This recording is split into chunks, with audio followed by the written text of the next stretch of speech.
जशपुर रे स्वर्ग ले सुघर लागे। हरियर जंगल नीला अंबर मनवा मोर जागे। झर झर झरना गावे गीत पवन सुनावे प्यार।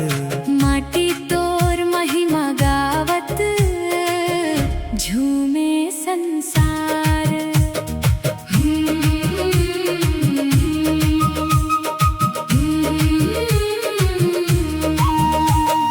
भोर बिहान सूरज निकले सोना जैसन रोशनी। उसके बूंद चमके जैसे हीरा की चांदनी। पंछी बोले मीठा बोली डार डार मुस्काए। जशपुर धरती के सुंदरता दिलवा मोर लुभाए। साल सागौन जंगल भीतर सुगंध बहरे। महुआ फूल के खुशबू मनला पागल करे रे।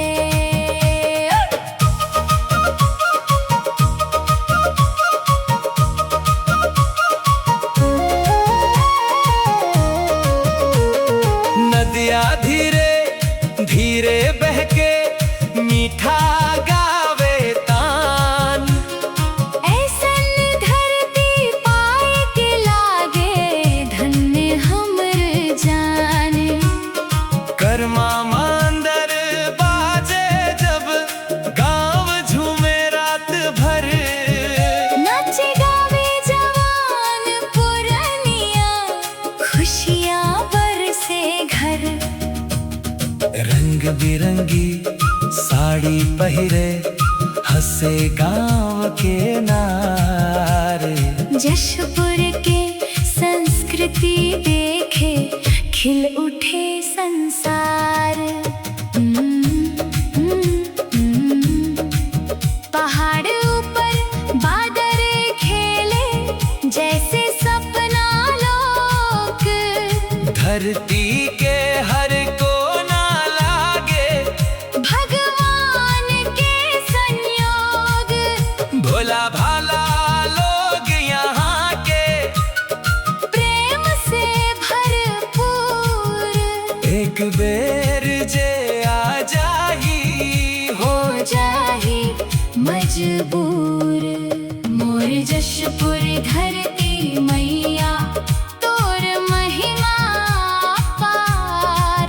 जन्म जन्म तक गावत रहब तोर मीठा जयकार। हरियर खेत झरना जंगल लागे चंदा समान। हमर सुंदर जशपुर रे भारत के अभिमान।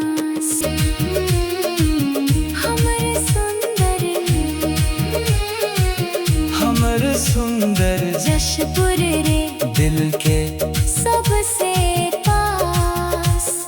तोर बिना सूना लागे जीवन के हर सांस।